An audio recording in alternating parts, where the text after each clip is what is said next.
Okay, we're going to have to move along here. Next we have Ryan Flick from University of Georgia speaking for about a blueprint for oyster aquaculture in Georgia. I think we're good to go. All right. We lost the pointer. That's fine. Thank you, everybody. Mark Risse, our Sea Grant Director, was supposed to give this, but unfortunately the Board of Regents said you need to come back to Georgia, and so he went. Gary, I gotta say thanks hearing from Alaska and what is it, 40,000 something miles of coastline to Georgia, where we have just over 100. It's interesting to put things in scale. So if Texas is cute, I don't know what the hell that makes us. Very cute, exactly. But and on a side note, too, I just want to thank everyone because I'm primarily a wild caught fisheries person, so this has been tremendously insightful, this whole conference. But the talk here today is really about the blueprint that Marine Extension and Georgia Sea Grant have come up with our partners to help guide our emerging oyster industry. And there's a lot of similarities from what I've heard everybody else talk about today and really past, which is interesting to different region, but maybe some similar concepts. Just like any Sea Grant program, I mean, we're using research-based information to really help prove the health, economic and environmental health of our coastline. But just a little bit about, if you're not as familiar, even though we do have a relatively short coastline, I think technically 110 miles, getting there, we have an extensive salt marsh system. In fact, Georgia boasts about 1/3 of the Atlantic seaboard's salt marsh system, with over 500,000 acres. So very productive system. Historically, shrimp, crab, those have been our largest industries, but historically, if you go back turn of the century, we were actually one of the leading oyster producers in the nation, and because of these salt marshes, and we do have wild expanse of oyster habitat, and really by the 30s and 40s, I mean, it really was fished out, and I mean, these were, you can see here, 13 canneries. Today, it's a very tiny oyster industry that is wild caught, and really, if you've ever been in Georgia, a popular part of our culture is oyster roast.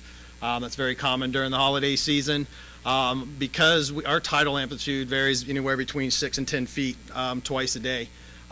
We have extensive oyster beds, and they grow very fast, they grow very tall, and they have to, a lot of times it's intertidal. So our oysters are great in clumps. Like I said, for that oyster roast venue, it's wonderful, but for the emerging restaurant market, not so much. In fact, these days, more and more restaurant chefs want the singles, and that's something that in Georgia they've not done before, and that really was an opportunity for Sea Grant to be involved in working with our partners. And this partnership, this blueprint that I'm going to talk about, I left some copies outside. Yes, it's guideline, but it's also been a communication tool because something I've heard everybody else say is the F word, funding. And that's certainly going to be something for this one too. And this has been a tool that we've been using with our legislators. And I'll talk about it. It's come up, it has helped already. But we're also coming from past experience. Our shellfish lab, which is up in Skidaway Island and near Savannah, back in the 90s, we did something very similar with clams. Again, compared to probably other states, it's small, but we have UGA was able to work with the industry and the regulators to help build up our clam industry, which ironically, a lot of the clams we raise in Georgia end up going up to northern markets. But bottom line, you can see here, there was a 15-fold increase in the value, and a lot of that came through technical assistance and trials, where we still do, but a lot of, you're starting to see some of these growers wanting to diversify into the single oyster market as well. And the other example that we're really going by, if anybody's familiar with Virginia, to see what they've been able to accomplish in a 10-year period. You can see it's from 2004 to 2014. That's no small change in a very pretty quick amount of time, but really the plan that they were using a lot of joint industry, private, public resources to combine, and that's really what we're trying to do as well, because I think we all recognize that we're not going to be able to do it. Any one group is going to be able to do that by themselves. But we've also been reaching out to other Sea Grant programs who are doing similar things that are a little bit further ahead of us, and to say, okay, just kind of like we've heard, lessons learned. Where can we help apply that to our situation to improve So we've got some guidance already from other states. One of the first things is we established an oyster hatchery, and one of the reasons we had to do this was because our DNR prohibits the transport of seed from other states. This was not the case in clams, so we do mercenaria, and we are allowed to get seed from out of state. So that wasn't needed, but for the oysters, recognizing we're not going to be able to get seed, and that's something that some of the growers are still pushing, and quite frankly, I mean that still continues to be under discussion down the road. But it first established in 2015, and really it was an opportunity to work with our industry to provide them with seed to be able to grow out, to start kind of building up that single shell or single oyster. And right now we are working with 10 growers, and there's certainly a demand. In fact, there's a backlog of about 70 growers that are waiting for permits, and permitting, I'll talk about in a sec, is certainly an ongoing issue. But again, this is not us alone by any stretch of the imagination. So besides Marine Extension and Sea Grant, of course, we're working with the Department of Natural Resources and our Department of Ag, because we recognize it's not just the growing of the oysters itself, but it's the whole distribution chain. We've talked about HACCP as well, and actually the one partner that's left out here is our industry. So our shellfish manager is working with our Shellfish Association and chefs as well, and markets, just to really try to build awareness and support for the whole effort. So some of these numbers, and it's interesting here in other states, I realize it's kind of chump change compared to some others, but the goal eventually for this hatchery is to get up to 15 million seed for spat to be able to give out. And their first effort, they did get around, actually it was about 900,000 spat that they were able to give out. Already this year, they're over 3 million, and they're seeing the survival just through some of their different methods. It's improving. They're hoping to get up to 5 million this year, so this goal through this blueprint is on track. But recognizing there is higher value in these single oysters, and hopefully that's something that as we're able to increase production, and I'll get to in a second, but we recognize too, you're at 15 million seed, that's still not going to be enough to support a growing industry, so this is only one part of the phase. So this blueprint sets out different goals, and the first part, you need to have the personnel. And I am happy to say after several years we have been able to get some funding from our legislation to actually fund our hatchery manager and our shellfish extension agent. Up to this point it's been through grants and just some other operating funds that we've had, and so that's something that's going to continue. I mean, if we expand it, you're going to need the resources. This is the one that really, it's been interesting as an extension project. We can provide all the technical assistance and the research, but you got to kind of go at the same pace at the regulatory side. So we've actually at times kind of had to slow down because we realize our efforts are going a little too fast for what the state wants. And right now we've got one shellfish manager. So every time we say we want to get up to this many growers, well, the response we get, that's more work for the one person who can already barely meet that need. And so to get over to these new permitted sites, they're going to need capacity as well on that one. Fortunately, just through some of the analysis, we have plenty of suitable habitat for potential sites. That is not a shortage for us. It's just getting the legal framework set up so that we can actually be set up to do it.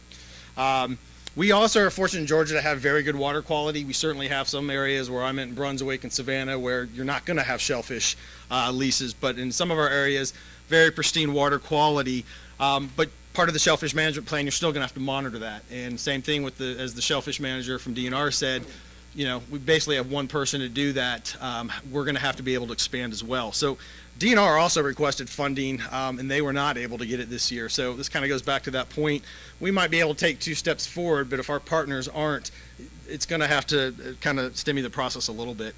And then, of course, we've talked about HACCP and the safety, but in this case, the blueprint is really outlined as far as law enforcement and people to monitor it. We're fortunate in Georgia that harmful algal blooms aren't necessarily an issue, but certainly things like Vibrio are. And that's something I know we recently got some of our recent grants, and I know they continue to look at Vibrio issues. But DNR law enforcement, though, from another initiative, they finally, after like 20 years, were able to raise some of their fishing license fees. So I am happy to say they will be getting more law enforcement, but that's only one part of the equation. And of course, Department of Agriculture is going to need inspectors on the HACCP side. And then we've talked about this throughout the past few days too, this training and education. In this case, it's talking about business plans. We have a very strong partnership with UGA Small Business Development Center that we're already in talks with them. But it's not just the business side, it's the grow out methods. Currently right now, we have grow out bags, but there's a lot of exploration about cages. Again, there's some regulatory roadblocks to that. So we're slowly working through that. But we realize even once these regulatory roadblocks are out of the way, then it's going to open for that need for continuous training. So we have been working on the industry of getting their thoughts, what's needed, what those training outlines might look like, and it's probably going to have to adapt as new issues come out, new regulations. So we certainly realize this training is never going to be a stagnant issue. And then, kind of mentioned earlier, even if we get up to the potential of where we went for the UGA hatchery at 15 million, we recognize that's a good impetus, but it's not going to sustain the industry. So ultimately what we're trying to do is how do we set up a commercial hatchery to really help promote the long-term growth of the industry. There's going to have to be continued demonstration of the need for this, and this goes back to why we even just put this plan together so we can get into the hands of the legislators. A lot of tour visits to the shellfish hatchery, to the sites, really making them aware, work everything from restaurants, public events. We're really trying to get it on people's radar screens. We now have an oyster roast that we do every year to really promote the value of our oyster industry, and we find that we're getting NGOs, we're getting legislators, we're getting, you know, kind of the whole spectrum in the community, and that's a good way of promoting where we're trying to go. So that's not going to be an easy step. And then finally, just, you know, it's one thing to say people want to do it, but financially you're going to be able to do that. So also working with different entities at UGA, some of our ag business programs, just the access to loans and funding to be able to actually have a business in this. And this is also not just from the grow out itself, but the marketing, the distribution. We recently received a USDA SARE grant where we are looking at some of the distribution and marketing aspects, because it's great if you can grow it, but if you don't have those markets already set up. And initially we are hearing yes. I mean, we can't, what is being produced, we just can't meet the demand. We know chefs in the Atlanta area are absolutely hungry for these oysters. And we've had good success. I mean, the taste trials we've had and the feedback that they really find that it's a great product, and especially with local food movements. Even just our different sounds, I mean, recognizing that potentially if something like an oyster trail to really tie that in with tourism aspects. So we're really trying to look at it from a larger perspective of just besides the farmers. And I just mentioned that this $150,000 after 2-3 years, we are able to get that funding for us. Great, but DNR was not for some of the regulatory side. And but this is where the extramural grant funding continuously plays a role too, and continually meeting with our industry stakeholders.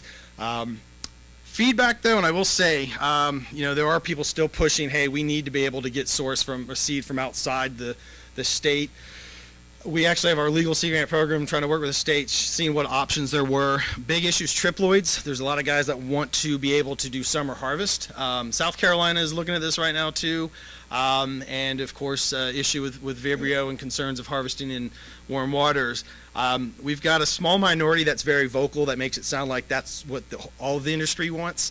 So just trying to be able to work through that noise of trying to truly assess, all right, what's going to be best for the industry.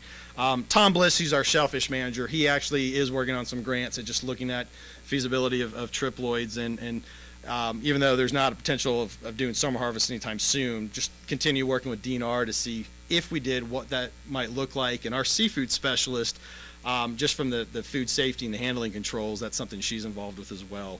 But I think right now that the biggest issue is that backlog of leases. I mean, like I said, right now there's over 70 people waiting for leases.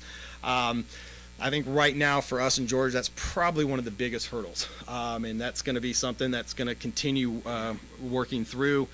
But I want to say it's again, as an extension project, recognizing we might want to take 5 steps forward, but if we want to make sure that we maintain those partnerships, it has required us to step back at times. And I know that, quite frankly, has ticked off some industry members, but we're trying to look at this in the long haul and not just be, you know, nearsighted. So with that, thanks.